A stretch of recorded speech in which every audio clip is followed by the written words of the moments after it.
Welcome to the Fit for Success podcast. Brian Semling is an experienced entrepreneur with over 25 years in business. He is the founder and CEO of Blitz Innovation. He has built several brands such as Brian's Toys, a collectible toy business, to several Amazon FBA brands like Strictly Bricks and Clever Creations. His latest adventure is Rovux, a modern athleisure footwear brand which can be found at rovuxfootwear.com. On the podcast, Brian will talk with other entrepreneurs and social media influencers about their entrepreneurial journey, from what it takes to start and run a business to how they may continue to grow their brands and where they see themselves in their businesses in the future. And now, here's your host, Brian Semling. Welcome to the Fit for Success podcast. I'm Brian Semling, and this is our guest today, Eleanor Haglund, the founder and CEO of Aspire 360. Welcome, Eleanor. Hi, thanks for having me. You bet. So we've chatted for a few minutes, and I'd like to just like you to tell our audience about your background and how you've gotten to where you are with Aspire 360. Yeah. So my background has kind of led directly to starting this product. So maybe I'll start with kind of where I came from and how I built things. So I'm originally from New Jersey.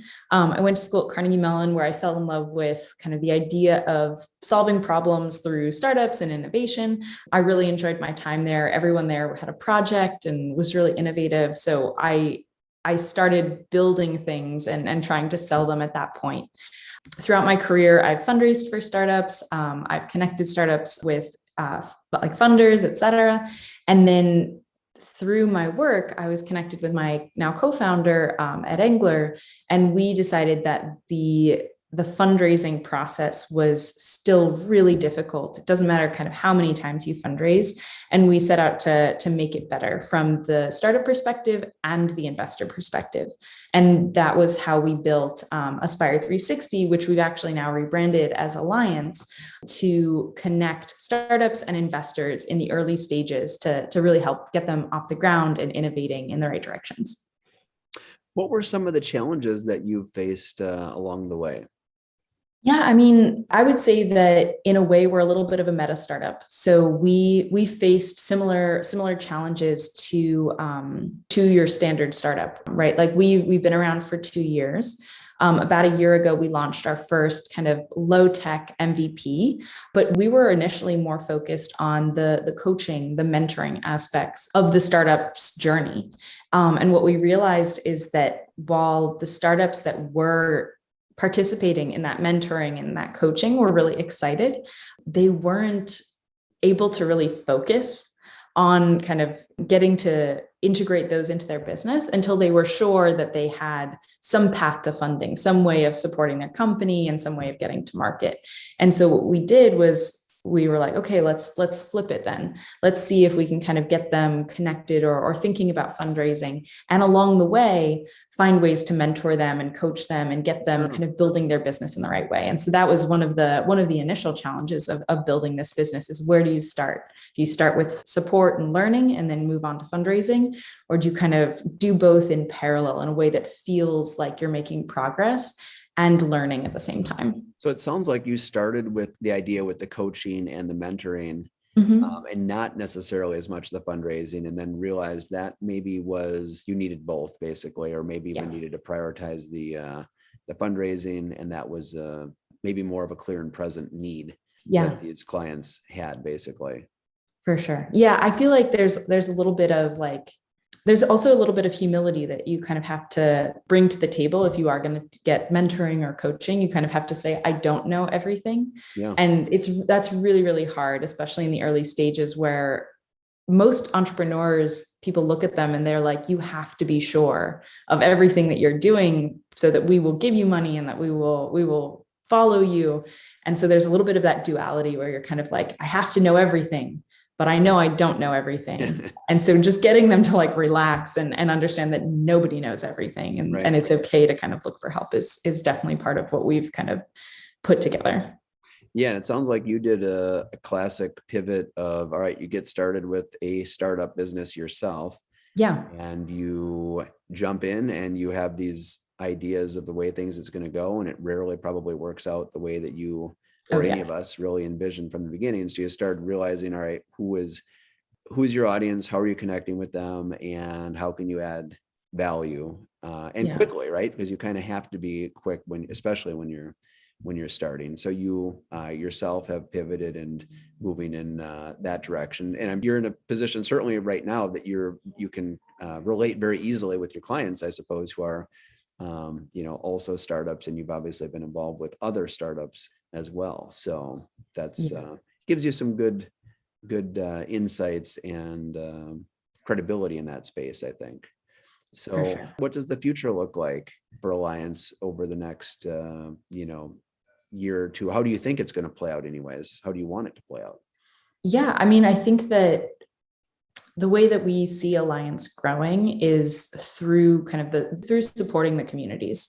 So we look to kind of bring on hopefully as many folks as we can, so that we can be making those great connections, because obviously there's fantastic value for both sides as you get more and more people on the platform. And so that's going to be our main focus over the next couple of years. But hopefully after this year, we're going to be able to add on additional mentoring, masterminds, like peer groups, so that the entrepreneurs can support each other, and other like community resources so that folks can ask questions and get answers quickly. Build a community, basically, kind of one step at a time.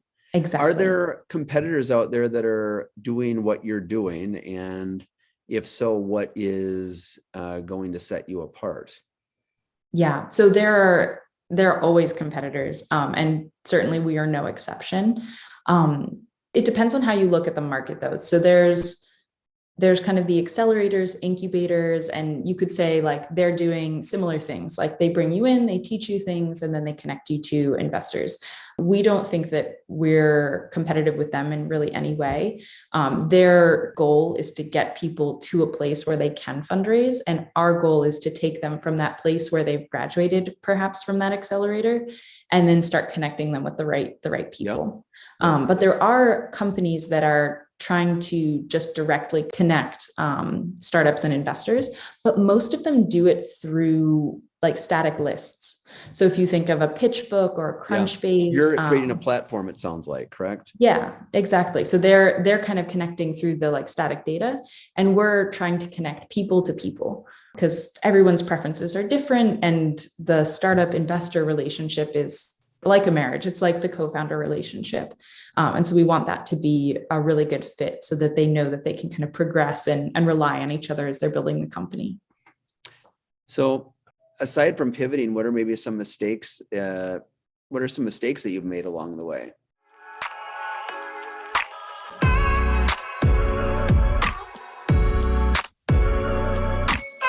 Rovox, where fashion meets fitness. I mean, along the way, so many. I would say in my initial stages, when I was first starting businesses, the big mistake that I was making was kind of keeping my ideas too close to the chest and not going out into the world and getting feedback on them until it was just too late. Like I had already baked it completely. I was like, this is the idea. Now I'm presenting it, and people would be like, yeah, I mean, it's cool, but it's like, I don't see myself buying it. I don't see myself paying for it. And so I learned very early on that talking to customers and listening to customers actively, not just listening for kind of what I wanted to hear, right, was really, really important for me to be able to build products that people actually needed or wanted to use. Yeah. So that's helpful. What are some companies, entrepreneurs that inspire you?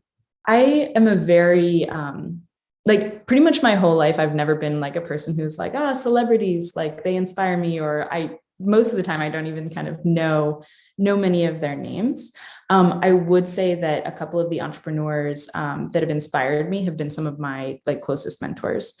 So Ed Engler, who is actually now my co-founder, has been an inspiration to me. He is incredibly like value oriented and like values first, and then everything else follows from that really solid foundation. Yeah. And it's played out very well for him in his career as well. And then Kit Needham is also one of my big mentors and a huge supporter. And she's actually been an entrepreneur, and she was the one who finally got it through my head that I needed to listen to my customers. And that was huge for me. So I admire both of them very much. Cool. Yeah. What are some of the misconceptions that people might have about being an entrepreneur or a business owner? I think that I did a presentation on this once for my business school class. It's kind of like, what do you think entrepreneurship is like, and what is it actually like? Right. And I think that a lot of people think that entrepreneurship is easy and fun, and you just kind of like throw an idea out on the internet, and within like a couple of days you have VCs knocking on your door and a ton of money, and you've like moved to San Francisco, blah blah blah.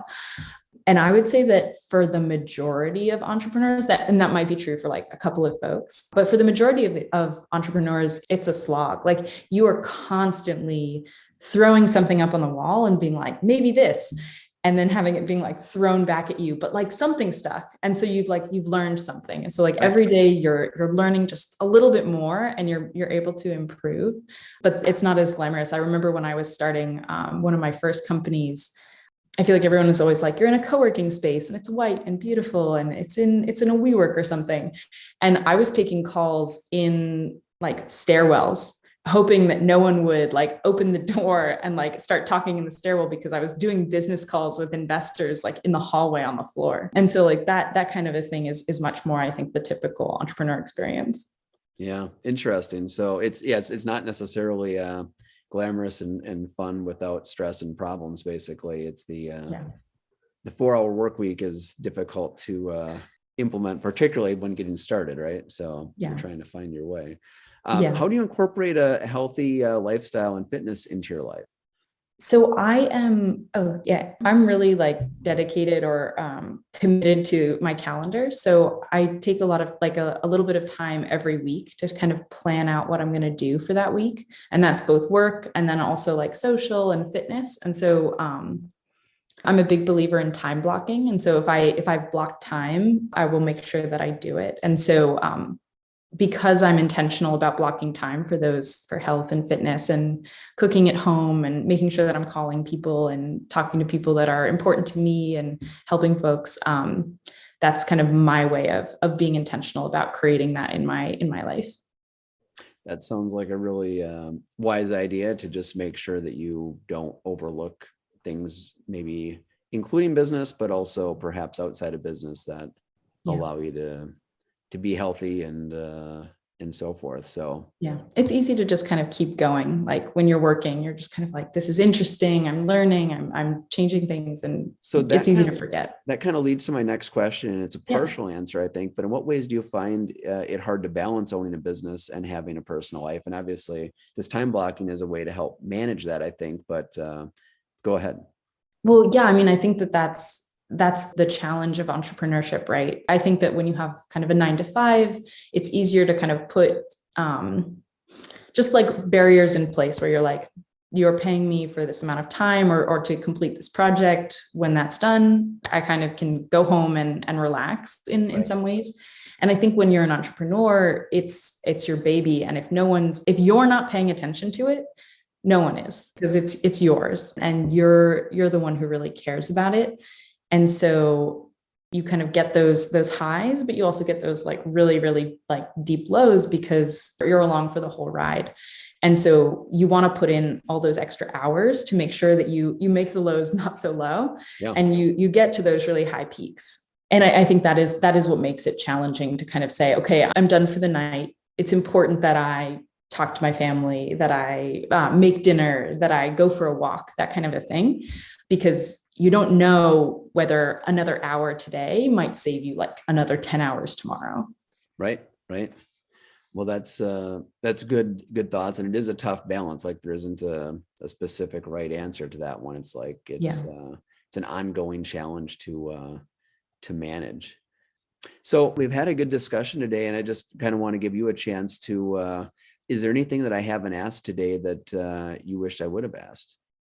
I think that the only thing that I would add maybe is if there are folks that are looking to build businesses, build startups, or even work in business generally, I would recommend a book. I would recommend Humanocracy.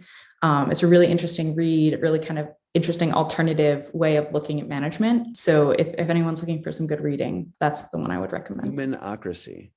Yeah. So tell us how listeners and how our audience can find out more about you and Allianse. Yeah. Well, so anyone listening can contact us. You can go on our website at www.alliancewithans.com, or you can reach out on LinkedIn to me. Again, my name's Eleanor Haglund, Eleanor. And we're very, very happy to chat with you and help connect you with anyone that you're interested in. Cool. Well, Eleanor, it's been very nice to have you on the podcast today. Thank you for your time. Thank you for having me. You bet. I'm Brian Semling, and this is the Fit for Success podcast.